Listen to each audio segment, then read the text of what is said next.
ಮನವಿನ ಕೊಡ್ತಾ ಇದ್ದೀವಿ.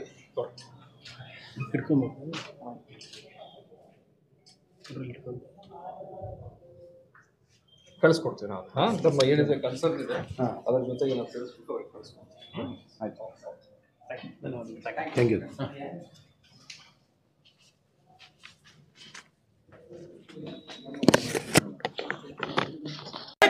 ಅಯ್ಯಯ್ಯೋ ಅನ್ಯಾಯ, ಅಯ್ಯಯ್ಯೋ ಅನ್ಯಾಯ, ಜಾರಿಗೊಳಿಸಿ ಜಾರಿಗೊಳಿಸಿ ಜಾರಿಗೊಳಿಸಿ ಜಾರಿಗೊಳಿಸಿ ಜಾರಿಗೊಳಿಸಿ ದ್ವಿಭಾಷಾ ನೀತಿಯನ್ನು ಜಾರಿಗೊಳಿಸಿ ಜಾರಿಗೊಳಿಸಿ ದ್ವಿಭಾಷಾ ನೀತಿಯನ್ನು ಜಾರಿಗೊಳಿಸಿ.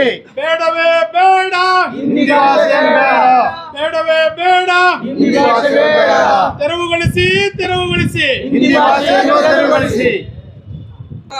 ನ್ಯಾಯಕ್ಕಾಗಿ ಹೋರಾಟ, ನ್ಯಾಯಕ್ಕಾಗಿ ಹೋರಾಟ, ಅನ್ಯಾಯ. ಈ ದಿನ ದ್ವಿಭಾಷಾ ನೀತಿ ಜಾರಿಗೊಳಿಸಬೇಕಂತೇಳಿ ಕರ್ನಾಟಕ ರಕ್ಷಣಾ ವೇದಿಕೆ ನಿನ್ನೆ ನಡೆದಂಥ ಫ್ರೀಡಮ್ ಪಾರ್ಕ್ನಲ್ಲಿ ಕರ್ನಾಟಕ ರಕ್ಷಣಾ ವೇದಿಕೆ ರಾಜ್ಯಾಧ್ಯಕ್ಷರು ಟಿ ಎನ್ ನಾರಾಯಣಗೌಡರು ಮುಖ್ಯಮಂತ್ರಿಗಳಿಗೆ ಮನವಿಯನ್ನು ಸಲ್ಲಿಸಿದ್ದಾರೆ.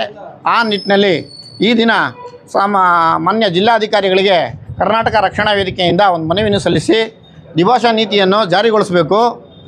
ಮುಂದಿನ ದಿನಗಳಲ್ಲಿ ಇಲ್ಲವಾದಲ್ಲಿ ಕನ್ನಡದ ಮಕ್ಕಳಿಗೆ ಅನ್ಯಾಯವಾಗ್ತಿರುವಂಥ ವಿಚಾರವನ್ನು ಖಂಡಿಸಿ ಉಗ್ರವಾಗಿ ಪ್ರತಿಭಟನೆ ಮಾಡಬೇಕಾಗುತ್ತೆ. ಇಲ್ಲವಾದಲ್ಲಿ ಕರ್ನಾಟಕ ಸರ್ಕಾರಕ್ಕೆ ಎಚ್ಚರಿಕೆ ಕೊಡ್ತಾ ಇದೆ ಕರ್ನಾಟಕ ರಕ್ಷಣಾ ವೇದಿಕೆ. ದ್ವಿಭಾಷಾ ನೀತಿ ಶಿಕ್ಷಣದ ವ್ಯವಸ್ಥೆಯನ್ನು ಜಾರಿಗೊಳಿಸಬೇಕು. ಈ ನಿಟ್ಟಿನಲ್ಲಿ ಕರ್ನಾಟಕ ರಕ್ಷಣಾ ವೇದಿಕೆ ಇಂದು ಡಿ ಸಿ ಅವರಿಗೆ ಮನವಿಯನ್ನು ಸಲ್ಲಿಸ್ತಾ ಇದ್ವಿ. ಕರ್ನಾಟಕ ರಕ್ಷಣಾ ವೇದಿಕೆ ಜಿಲ್ಲಾಧ್ಯಕ್ಷರು ಮಂಜು.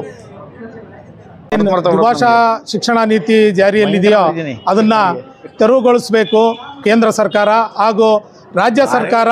ದ್ವಿಭಾಷಾ ಶಿಕ್ಷಣ ನೀತಿಯನ್ನು ತರಬೇಕು ಅಂತ ಈ ದಿನ ನಾವು ಹೋರಾಟವನ್ನು ಹಮ್ಮಿಕೊಂಡಿದ್ದೇವೆ. ಕನ್ನಡದ ಮಕ್ಕಳಿಗೆ ಈ ಹಿಂದಿ ಭಾಷೆಯಿಂದ ಯಾವುದೇ ಥರದ ಒಂದು ಉದ್ಯೋಗ ಸಹಿತ ಸಿಕ್ಕಿಲ್ಲ. ಹಾಗಾಗಿ ನಮಗೆ ಈ ಹಿಂದಿ ಭಾಷೆ ಬೇಕಾಗಿಲ್ಲ. ಕನ್ನಡದ ಮಕ್ಕಳಿಗೆ ಕನ್ನಡ ಮತ್ತು ಇಂಗ್ಲಿಷ್ ಹೊರತುಪಡಿಸಿ ಎಲ್ಲ ಹಿಂದಿ ಭಾಷೆಯನ್ನು ತೆರವುಗೊಳಿಸಬೇಕು. ಕಾರಣ 23-24ನೇ ಸಾಲಿನಲ್ಲಿ 90,794 ಮಕ್ಕಳು ಅನುತ್ತೀರ್ಣರಾಗಿರ್ತಾರೆ. ಅದೇ ರೀತಿ ಈ ವರ್ಷ ಕೂಡ 1.2 ಲಕ್ಷ ವಿದ್ಯಾರ್ಥಿಗಳು ಅನುತ್ತೀರ್ಣರಾಗಿದ್ದಾರೆ. ಹಾಗಾಗಿ ಹಿಂದಿ ಪರ ರಾಜ್ಯದಿಂದ ಬಂದು ಹಿಂದಿ ಅವರಿಗೆ ಉದ್ಯೋಗವನ್ನು ಕಲ್ಪಿಸಿಕೊಟ್ಬಿಟ್ಟು ಇಲ್ಲಿ ಅವರಿಗೆ ಉದ್ಯೋಗ ಇಲ್ಲದಂತಾಗಿದೆ. ಹಾಗಾಗಿ ನಮಗೆ ಹಿಂದಿ ಬೇಕಾಗಿಲ್ಲ. ಹಿಂದಿ ದಬ್ಬಾಳಿಕೆ, ಹಿಂದಿ ಏರಿಕೆ ನಾವು ಸಹಿಸೋದಿಲ್ಲ. ಹಾಗಾಗಿ ತ್ರಿಭಾಷಾ ಶಿಕ್ಷಣವನ್ನ ರದ್ದುಗೊಳಿಸಿ ದ್ವಿಭಾಷಾ ಶಿಕ್ಷಣವನ್ನ ಜಾರಿಗೊಳಿಸಬೇಕು.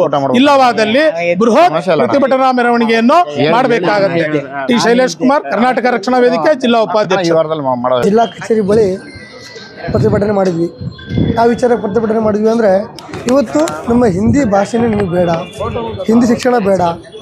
ನಮ್ಮ ಇಲ್ಲಿನ ಸ್ಥಳೀಯ ಮಿನಿಸ್ಟ್ರು ಕನ್ನಡ ಮಿನಿಸ್ಟ್ರೇ ಅವರೇನು ಹಿಂದಿ ಓದಿ ಕನ್ನಡ ಇಂಗ್ಲೀಷ್ ಓದಿ ಅವರೇನು ಇದಕ್ಕೆ ಹೋಗಿಲ್ಲ.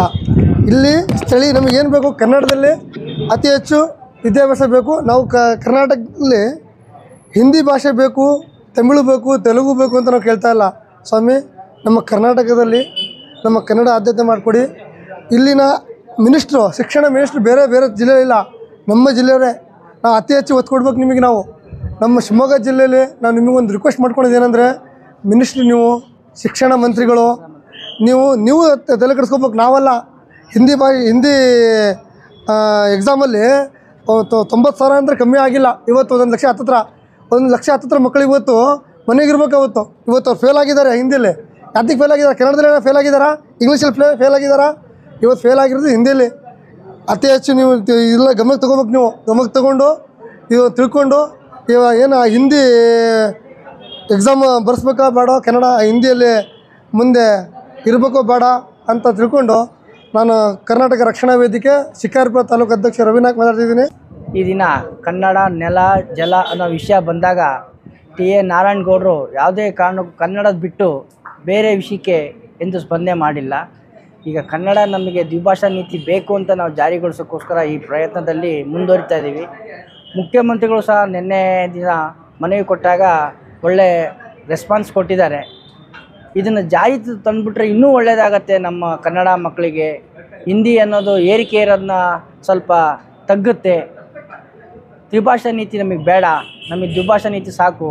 ಕನ್ನಡದವರಿಗೆ ಕನ್ನಡದಲ್ಲೇ ಹುಟ್ಟಿ ಕನ್ನಡಕ್ಕಾಗಿ ನಾವು ಕನ್ನಡ ವಿಷಯ ಬಂದಾಗ ನಾವು ಯಾವಾಗಲೂ ಸಮರಕ್ಕೂ ಸಿದ್ಧಿ, ಸೈನ್ಯಕ್ಕೂ ಸಿದ್ಧಿ.